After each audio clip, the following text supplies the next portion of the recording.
আমাদের জীবনের প্রতি ক্ষেত্রেই রাসূল সাল্লাল্লাহু আলাইহি সাল্লামের নিকট থেকে সুন্দর আদর্শ রয়েছে।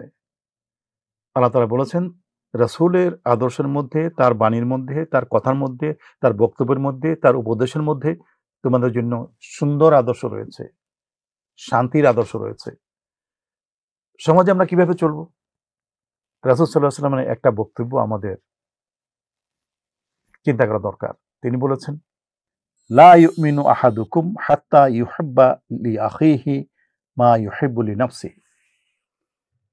এই হাদিসটি সহিহ বুখারীতে বর্ণিত হয়েছে। হযরত আনাস থেকে রাসূল সাল্লাল্লাহু আলাইহি সাল্লাম বলেন, তোমাদের কেউ প্রকৃত ঈমানদার হতে পারবে না যতক্ষণ না সে তার ভাইয়ের জন্য সেই জিনিসটাকে ভালোবাসে যা সে নিজের জন্য ভালোবাসে। অর্থাৎ আমি যদি কোনো জিনিসকে আমার নিজের জন্য ভালোবাসি, তাহলে এই জিনিসটাই আমার ভাইয়ের জন্য ভালোবাসতে হবে। আমার কামনা করতে হবে আমার ভাইও যেন সেটা পায়। এমন নয় যে ভালো জিনিসটা আমি পেলাম, এটা আমার ভাই বা আমার প্রতিবেশী, আমার সমাজের অন্যান্য একজন মানুষ না পাক।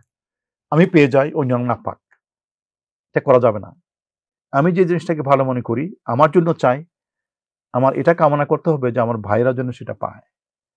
আমি যদি কোনো একটা আচরণকে, কোনো একটা বিহেভিয়ারকে নিজের জন্য পছন্দ করি, তাহলে আমার ভাইয়ের জন্য তাকে উপদেশ দিতে হবে যে, "ভাই, এরকম করলে ভালো হবে, কল্যাণ হবে।"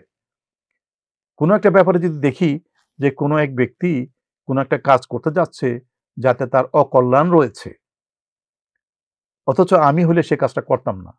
সে বুঝতে পারছে না। তখন আমার উচিত হবে তাকে একটু বুঝিয়ে দেওয়া যে, "ভাই, এই কাজটা করলে এই ক্ষতি হতে পারে।" তাকে জোরাজুরি কিছু দরকার নাই। তাকে একটু বুঝিয়ে দেওয়া। এভাবে আমি নিজের জন্য যাকে ভালোবাসি, যে জিনিসটাকে ভালোবাসি, এটা অন্যের জন্য সেটাই আমার কামনা করতে হবে এবং তাকে এভাবে অ্যাডভাইস দেওয়া দরকার। তাকে এভাবে বলা দরকার যে, "এটা তোমার জন্য কল্যাণ হবে।" এটার মধ্যে যে আমর বিল মারুফ ও নাহি আনিল মুনকার একটা ব্যাপার আছে। আল্লাহ তাআলা বলছেন যে, "তোমরা হইল শ্রেষ্ঠ উম্মত। তোমাদেরকে মানুষের কল্যাণের জন্য ঘর থেকে বের করে দেওয়া হয়েছে, সৃষ্টি করা হয়েছে। তোমাদের কাজ হলো মানুষকে ভালো উপদেশ দেওয়া। তোমাদের কাজ হলো মানুষকে মন্দ কাজ থেকে উপদেশ দিয়ে বিরত রাখা।"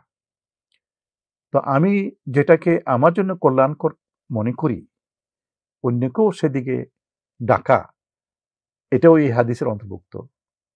এই ব্যাপারেও এই হাদিসটা প্রযোজ্য।